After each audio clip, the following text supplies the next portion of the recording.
Okay, everyone, why don't we get started? Thanks again for taking the time to hear the Liquid Meta story. So it's my pleasure to introduce John Weisblatt, CEO, to the Wellington Altus team. So Liquid Meta, and I won't do it any justice here, it's a decentralized finance or DeFi company and a leading provider of liquidity across the rapidly growing DeFi segment of the blockchain industry. So as we know, DeFi leverages blockchain technology that seeks to replace financial intermediaries with smart contracts that enable frictionless financial transactions. But really, as we move from traditional or centralized finance to decentralized finance, these applications require liquidity to function efficiently. So in short, and I know John will go through this, capital liquidity is really the lifeblood of the ecosystem, and we can't have DeFi without liquidity. So again, John, thanks for taking the time to present to us, and I'll hand it over to you. Great, Kenrick, thanks for the introduction. Pleasure to meet all of you this afternoon. I think it's important for me to quickly give you a little bit about my background to see how I come to the Liquid Meta story. It's quite the journey. So I spent the last 20 years on the buy side, like most of yourselves, managed a hedge fund for about 10 years here in Toronto, then went on to manage the Sprott Canadian Equity Fund, and then a couple of years up at the Reichman family office. So my background is in asset management. And while I was up at the family office, I met the three other co-founders of Liquid Meta. And about a year and a half ago, I was approached by two of them with very long and successful backgrounds in the crypto space, asked me what my knowledge level was of decentralized finance, and in particular, liquidity mining, which is really the backbone of this operation. To which my answer to them was very, very limited. And so they went on to explain to me what exactly DeFi was and what liquidity mining is. And before we start, I just want to review exactly what decentralized finance, what it means. And so when we say DeFi, which is a term that's being thrown around these days in the financial press, in the media, and here on the street, what it really is referring to is a new system of financial services and products that run on public, open source, and permissionless blockchains. So DeFi products and services, they're generally intended to be faster, less expensive, more inclusive, and more efficient than other similar services and products offered in traditional finance ecosystem, like we've all come to know and understand. And then lastly, what I will say about DeFi is that it's about open, permissionless, and inclusive access to financial products and services by anyone, anywhere. And Kenrick said it earlier, it is really ultimately the removal of the third-party intermediary so that transactions can be done in a more seamless and frictionless manner. So let's get into what exactly Liquid Meta is and what we do. So the mission of the business, it's very simple. It's to scale decentralized finance infrastructure and really bridge the gap between traditional finance, so institutional capital, like the ones that I managed in the past, and decentralized finance. So how are digital assets fundamentally different than those in traditional finance? So unlike traditional markets, the stock market, for example, it opens at 9:30, it closes at 4, it doesn't operate, Saturdays and Sundays. In decentralized finance, digital assets can be traded 24/7, 365. Kenrick and I can meet on a platform. He can be in Tokyo, I can be here in Toronto. It could be Sunday morning at 3 a.m. and we can transact and exchange a digital asset. So all of these assets that we were referring to in the digital ecosystem, they're all programmable through smart contracts. Smart contracts is essentially referring to software. And again, cross-border, these assets trade globally, they settle instantly, they're totally transparent because they're all available on the public ledger or a blockchain. They're decentralized and they're faster, cheaper, and again, more efficient to transact with. So this new paradigm of DeFi, decentralized finance, is something that we just discussed. The goal of this company is to become one of the largest leading providers of liquidity globally across this new emerging industry. If you think in TradFi terms, there are companies that provide liquidity to derivative exchanges, equity markets, bonds, decentralized finance. We are essentially a liquidity provider, a business service provider to decentralized exchanges and protocols. And what we're doing is the same thing as you would be doing in traditional finance. We're capturing revenue in exchange for providing our liquidity to an exchange. But in this world, it's a decentralized exchange. It exists on the cloud, it's software.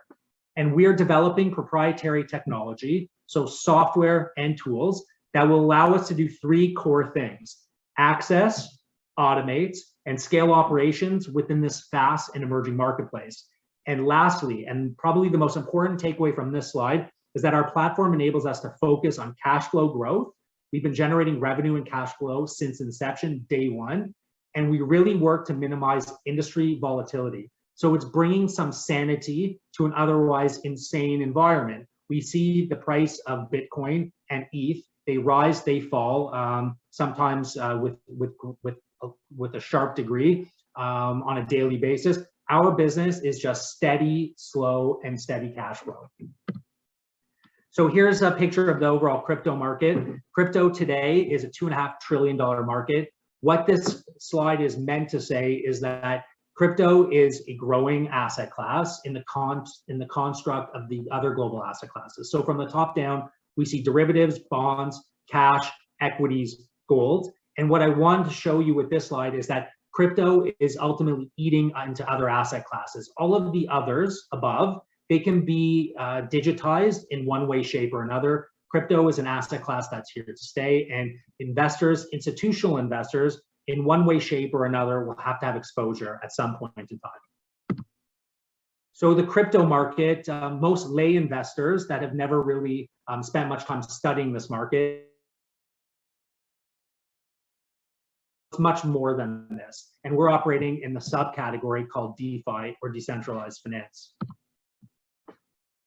So this is the market, the total addressable market. You can see here on the left-hand side, in June of 2020, the market was sub $1 billion. Actually, just before that, sub $1 billion. Today, we have greater than $200 million of total value locked inside decentralized finance. When I use the term total value locked, some people refer to assets under management or assets under administration. This is the total amount of capital that's in this decentralized universe. On the right-hand side, this is the pie chart that shows you how the TVL is broken out by blockchain. Clearly, the market share leader is Ethereum at 69%, but the point of this particular chart is to show you that there are new, innovative, and emerging blockchains that are providing us with new and exciting opportunities to supply liquidity to.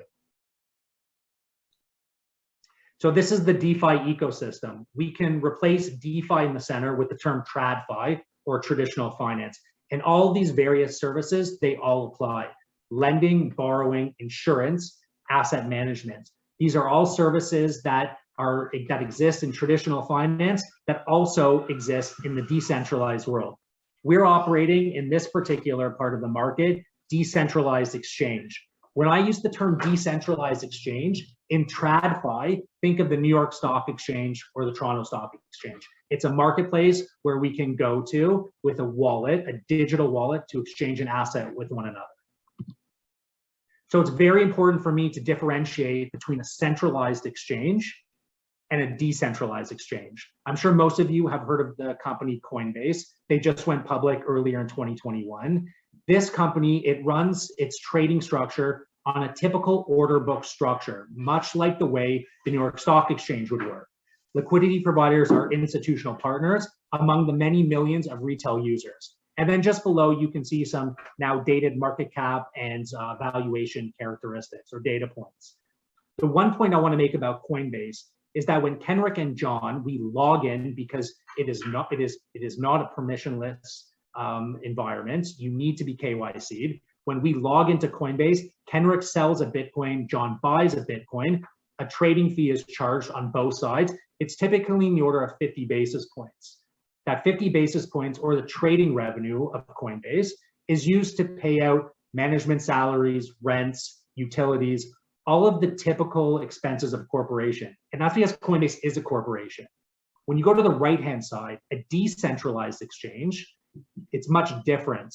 This is essentially software in the cloud. It's permissionless, it's frictionless, it's open access. You do not need to be KYC'd to plug your digital wallet onto the application. And the difference here is when they charge a trading fee, it's in the magnitude of 30 basis points, much less than that of Coinbase. And instead of paying out management salaries, rents, utilities, corporate overheads, because there are none, the trading revenues that are collected by the software are redistributed out to organizations like ours, Liquid Meta, the liquidity provider. So again, and Kenrick mentioned this at the onset of the call, liquidity is really the electricity, the power that powers up these decentralized exchanges. Without liquidity, without a liquidity provider like Liquid Meta, these exchanges, these applications, they could not work.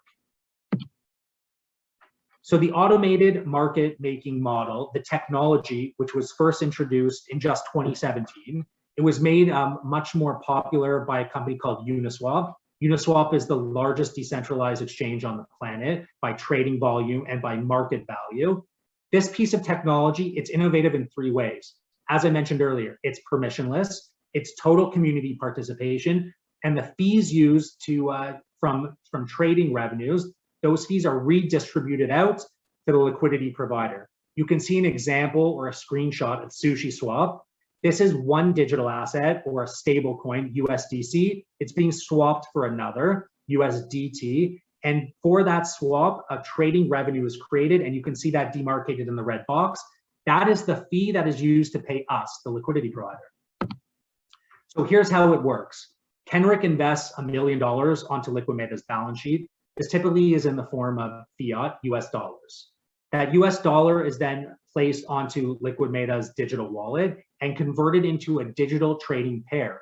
And this pair is a stablecoin pair, USDC and USDT. These are 2 of the largest stablecoins in the world by market value and by trading volume. We supply this trading pair onto the liquidity platform. And when Kenrick comes onto the platform, that's Kenrick on the right-hand side, he swaps USDT for USDC.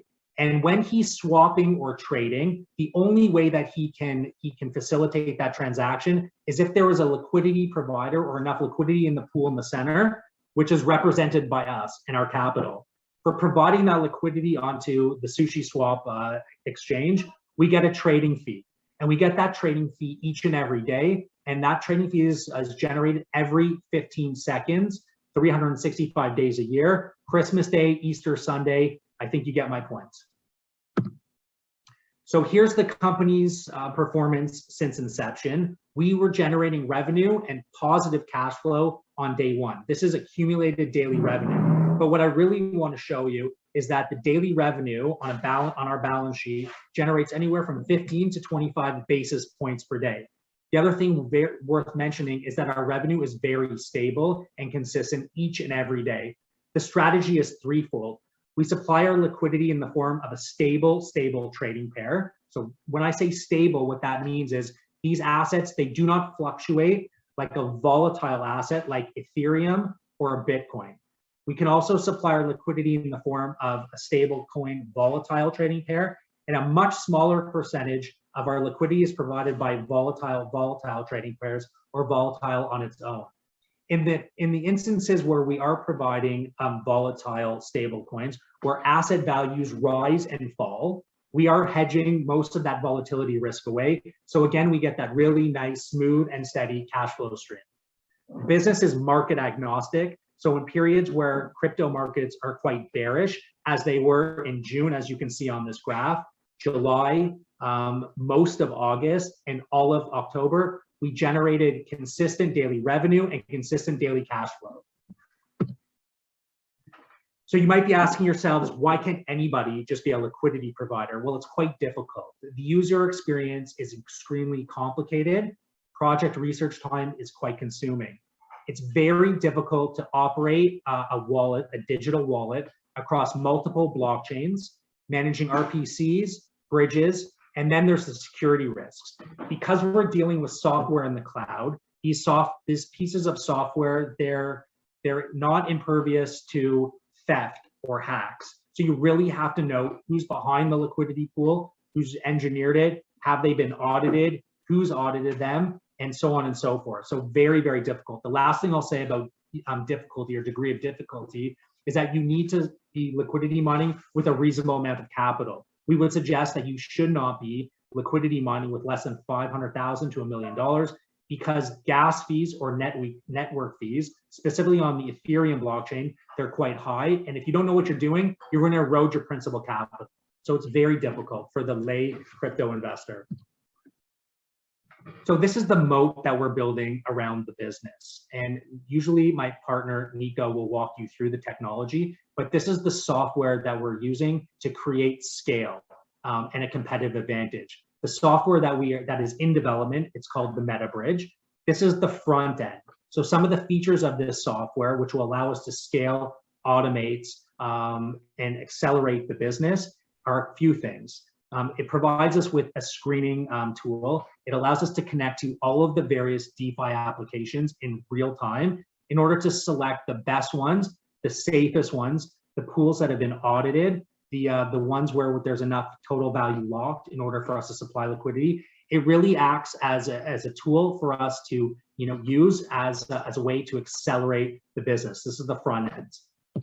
The back end does a few things. The terminal will help determine open source platforms that have been professionally audited, how they look for issues on open source code, and it tells us whether or not they're safe to supply our liquidity to. The software will also have a very key feature, which allows us to auto compound our liquidity in order to maximize our return on that capital. So let's take a step back. When we supply that liquidity, we're receiving a reward every 15 seconds. It would be virtually impossible for me to sit at my computer 24 hours a day, 7 days a week, 365 days a year, to take those revenues, harvest them, and then resupply them back into the liquidity pool. The software and the algorithms that we're creating will allow us to automate this function, and it will maximize the compounding effect and maximize return on that capital. And then again, you can see here that we are using a multi-chain report. This piece of the back office has already been built. This software didn't exist in the market before we built it. What this does is when we are harvesting and supplying and liquidity mining on a daily basis, we're creating hundreds, if not thousands of lines of transactions, revenue and associated costs. All this software allows us to pull all of these transactions and run them through our CFO and ultimately our auditor. So this provides full transparency in the business. So let's just talk about a few points here. So we talked a little bit about the technology platform that we're building.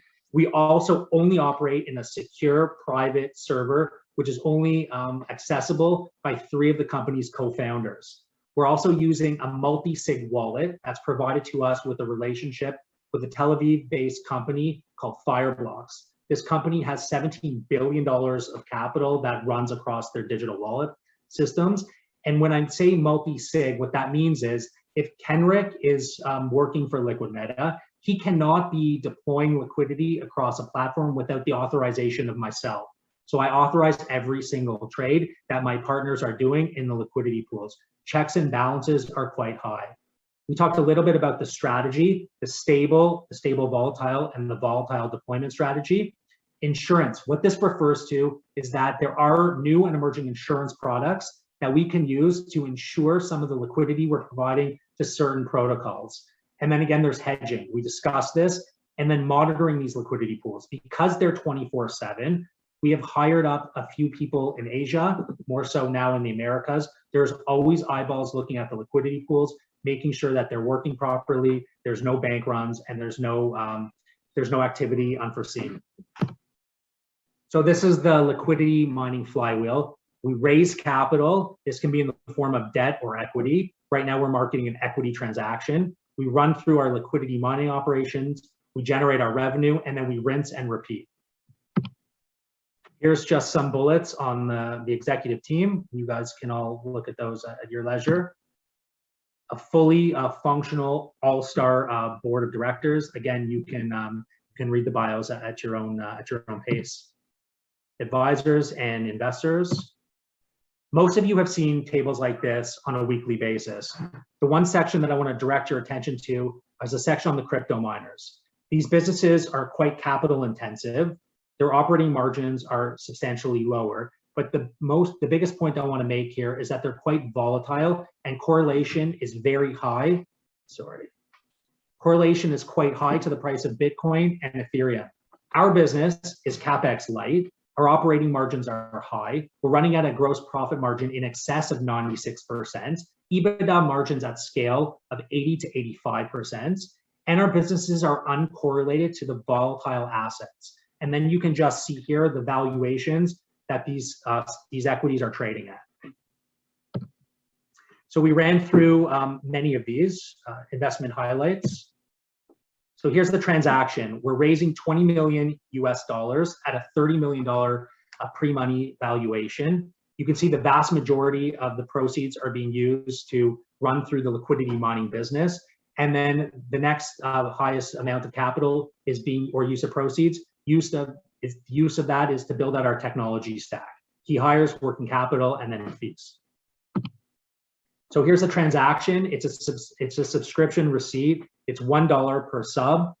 You can see here who the agents are, and then use of proceeds again. And then again, pro forma basic ownership. Founders, pro forma, will own about 51% of the issued shares. You can see the reporting shell followed by the seed. It is worth mentioning that founders and shell will be locked up, no selling for 12 months. Seed investors, no selling for 6 months. So there's a tight lockup of all the previous rounds. And then the only shares that will be trading, free trading, will be the subscription receipt that we're here to talk about with you today. So I think, Kenrick, that was a little bit more than 20, but we can now open this up for some Q&A.